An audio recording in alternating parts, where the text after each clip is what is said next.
It's Monday, and that so happens to be the day that I like to talk about monsters. Hello, and welcome to another Monster Mondays. I am Geoff Harbuckle, co-host of that weekly podcast, Film Seizure, that you can catch every Wednesday at filmseizure.com or at a number of podcast providers online. Now, don't lose your minds this week, listeners. We've got a science fiction horror on our hands from 1958 featuring invisible brain creatures that suck the brains out of their victims in Fiend Without a Face. This was actually a British film made by director Arthur Crabtree. Now, what's interesting about that is that while this was made as a British film, it is set in North America. Now, Crabtree got his start in film as a cinematographer in the early 30s and worked consistently for the next 15 or so years. And at that point, he jumped into the director's chair. Fiend Without a Face comes near the end of his film career. By 1961, he'd be done with films, even though he didn't pass away until 1975. Much like last week's teleplay writer Richard Matheson, it seems as though Crabtree kind of worked in several genres. However, I have to kind of assume that Crabtree was more of the type of capable director who would get hired to do a job. Mostly because outside of this movie, I'm not sure what else he did that has any kind of long-lasting, kind of standing in the medium. Sure, he did some TV episodes of The Adventures of Sir Lancelot and The Adventures of Robin Hood, but let's face it, those shows are probably more memorable for the leading character than anyone who really worked behind the scenes. In terms of our actors, this film is led by Marshall Thompson. Thompson was in over 60 films, with some mildly notable films like Cult of the Cobra, It, The Terror from Beyond Space, and The Turning Point. He was a high school classmate with Marilyn Monroe, so I'm guessing that was nice. Also in this film is Michael Balfour, who also had a handful of mildly notable films on his massive filmography, like the 1952 version of Moulin Rouge, The Oblong Box, and as a nameless scientist in the 1989 Batman film. Our brunette beauty in this movie is Austrian actress Kim Parker. Now, Parker had a relatively short acting career, with this being one of her last films. Parker was a refugee from Austria who entered England as a teenager in 1945 after spending time in a concentration camp. However, her start, as it probably would not be surprising if you saw her, she was a model, but interestingly, she was also a freelance illustrator, and she eventually moved to the United States, where she lived in Las Vegas until the end of her life in 2010. The film was written by screenwriter Herbert J. Leader, and this was his first screenplay. It was based on a 1930 short story called The Thought Monster, written by Amelia Reynolds Long. It appeared in an issue of Weird Tales magazine, and Long was one of the earliest women writers for sci-fi magazines of that decade.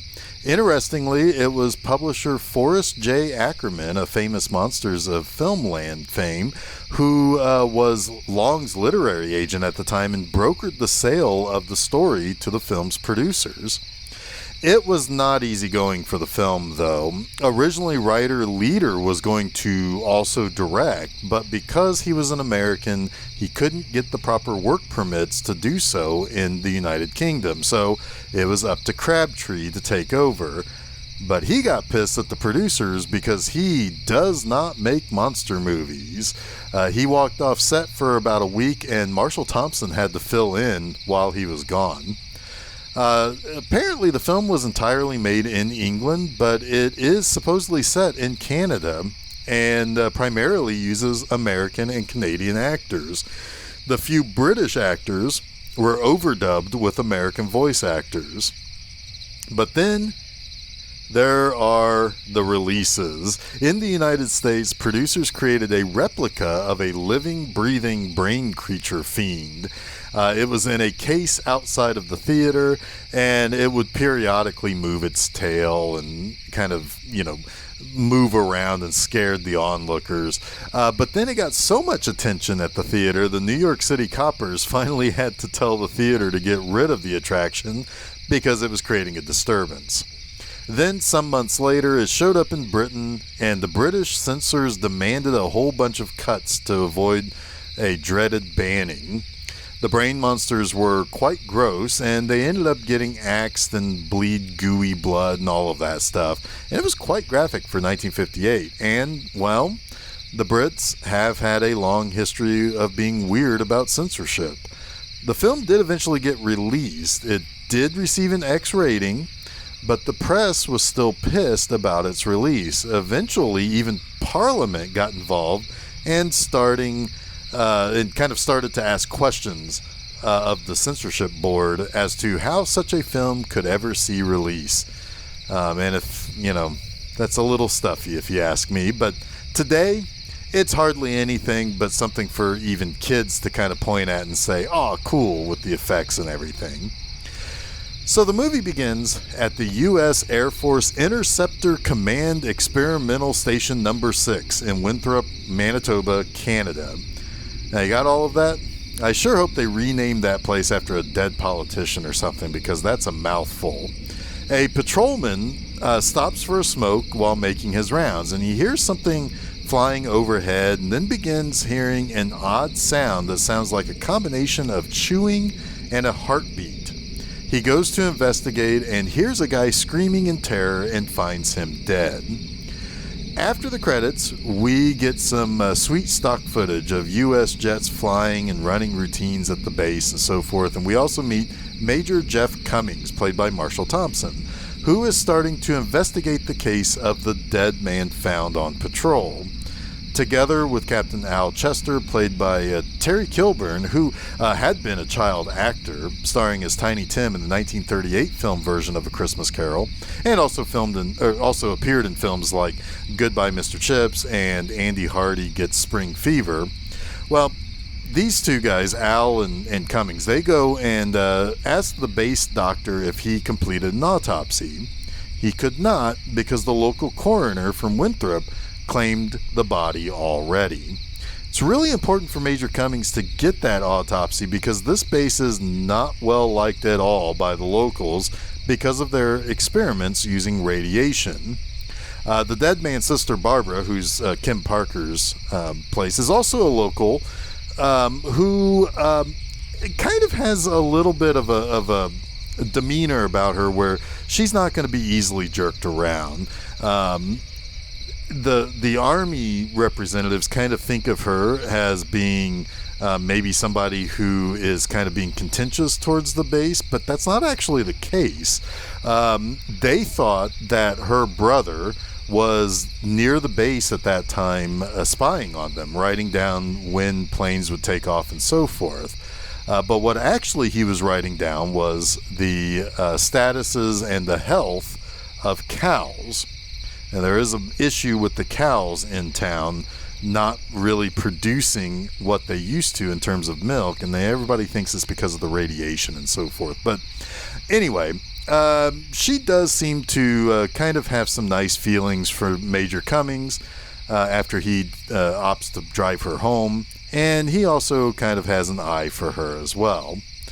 So really what this base is doing is setting up a radar station that combines a plane that will fly within safe borders, and there is a atomic power to boost the signal and the power of this airplane's radar that it's flying around with.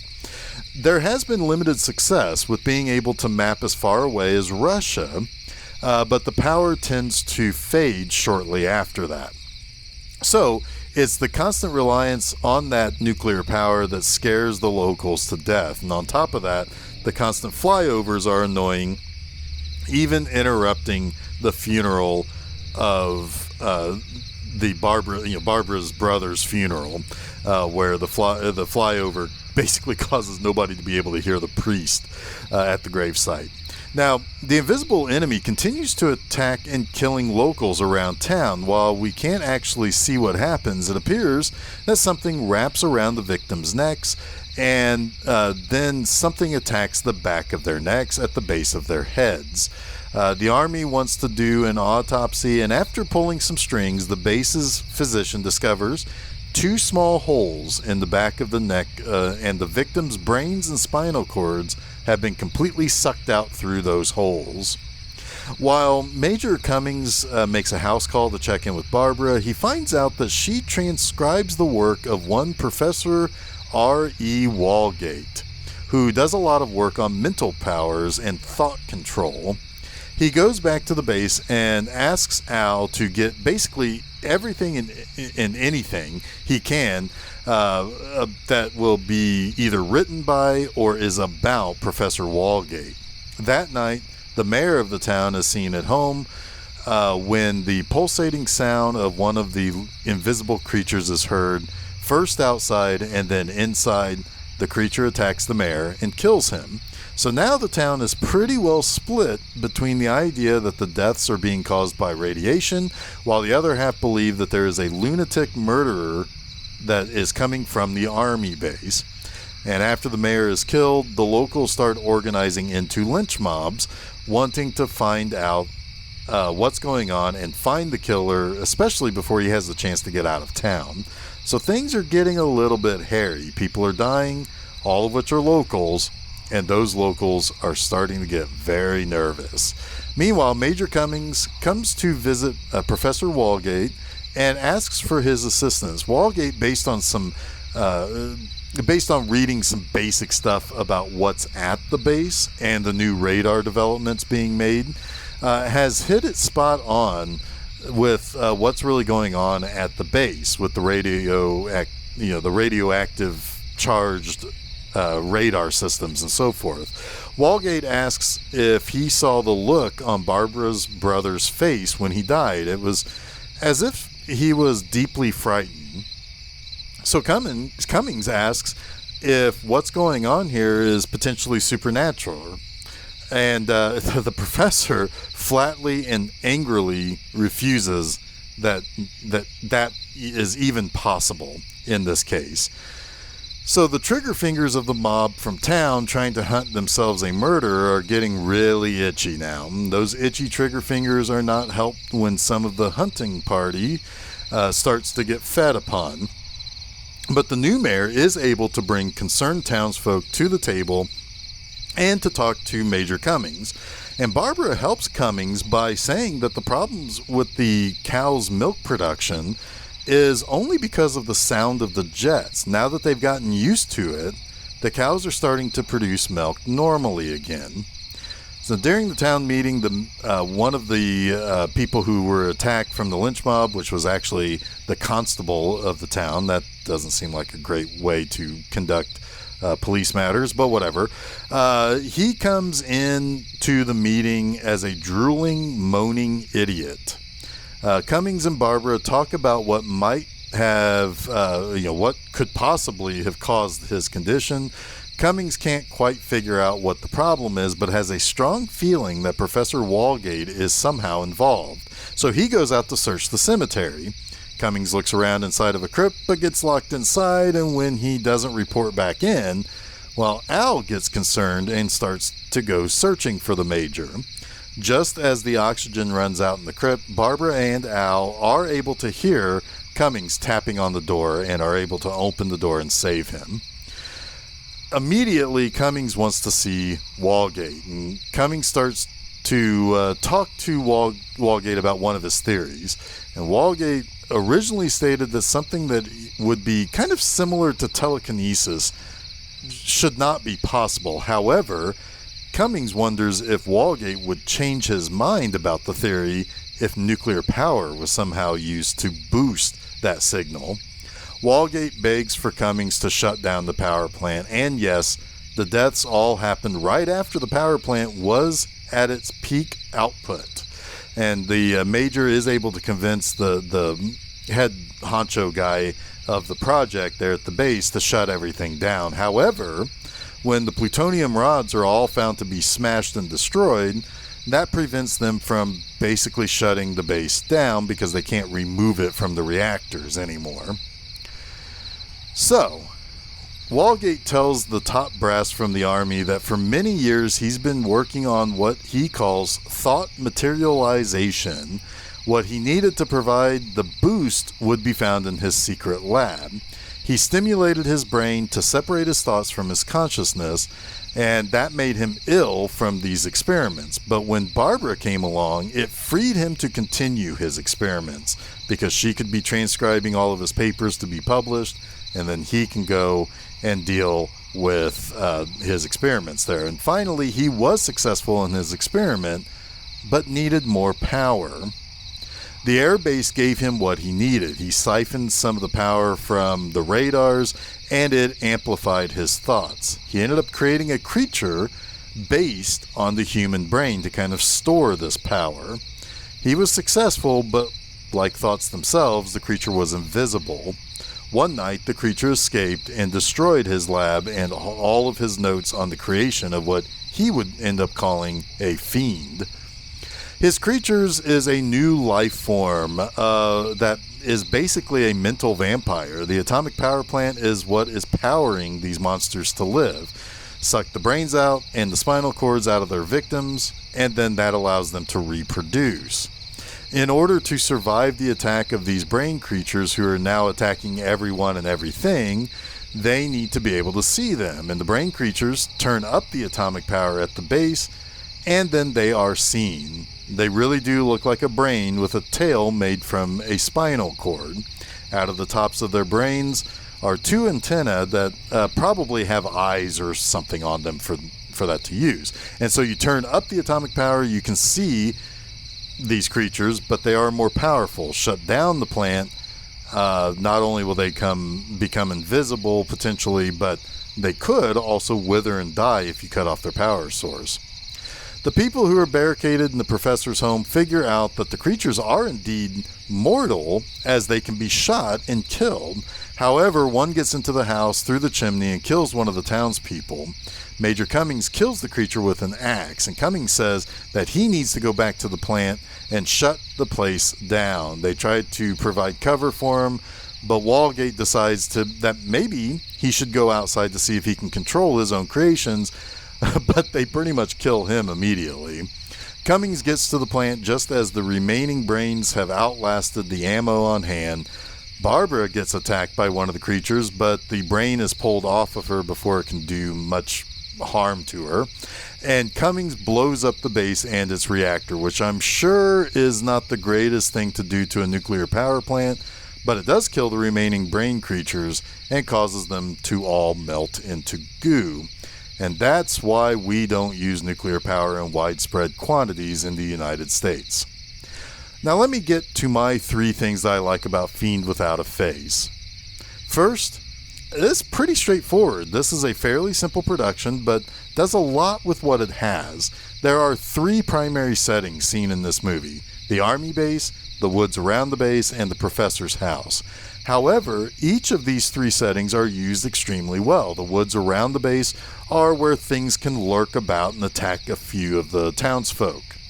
The professor's house is a great place for the quote-unquote last stand of our heroes, and the Army base is what needs to be gotten to in order to shut down the monsters. Simple, but everything plays out well in each setting, and the settings are used to something of a strength.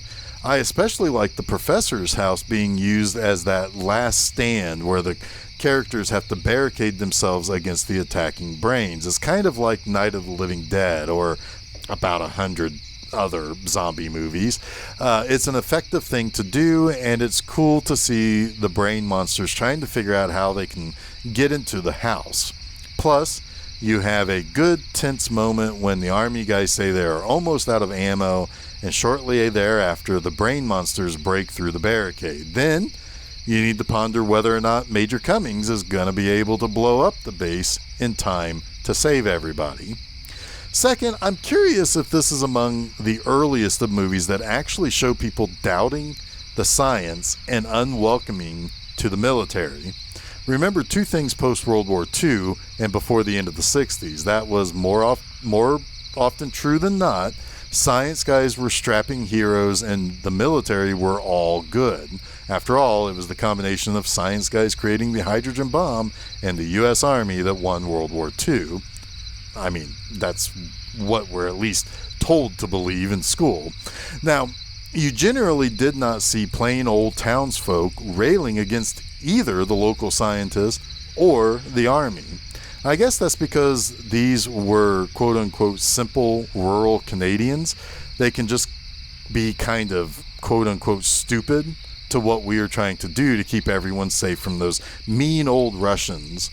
It's just kind of uncommon and really pretty refreshing to see science and army progress being sort of the villain here in this movie. It's very uncommon, at least for the 50s. And thirdly, I mean, come on, these brains are pretty awesome. Sure, we only see them for the final 10 or 15 minutes, but that's okay. They are literal brains that have tails made out of spinal cords. They move around kind of like bugs, or maybe, I don't know, what's a shrimp? What are those things? But anyway, it's those things. They're all stop motion, and that means there are shots in which multiple brains have to be stop motion animated at once, and it looks really, really good and pretty smooth.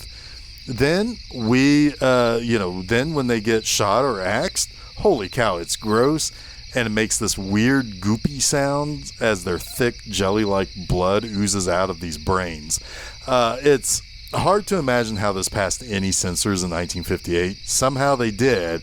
Then, when Cummings blows up the base and they melt from losing all of their power, they melt into basically what looks like cat vomit mixed with antifreeze. It really reminded me of the end of Gremlins when Gizmo opened the shades and the sunlight came in and melted Spike in the middle of him kind of multiplying in the store water fountain. That was gross, and I have to imagine, just like then, some parents were pretty upset that their kids saw Fiend Without a Face's melting brain goo shots. But today, in 2022, I love it. So that wraps up this week's Monster Mondays. You can catch new episodes of Monster Monday each Monday at filmseizure.com. And don't forget to follow Film Seizure at Facebook, Twitter, and Instagram. And subscribe to Film Seizure to get both the Film Seizure Podcast and Monster Mondays at your favorite podcast providers, as well as YouTube. You can also check out my website, bmovieenema.com, to read new articles every Friday morning. Next time, we enter March with a trip to the New Jersey Pine Barrens, where a hunt for the mysterious Jersey Devil ends up creating a whole other mystery of its own in the found footage film that actually predates the Blair Witch Project, The Last Broadcast. Until then, stay spooky.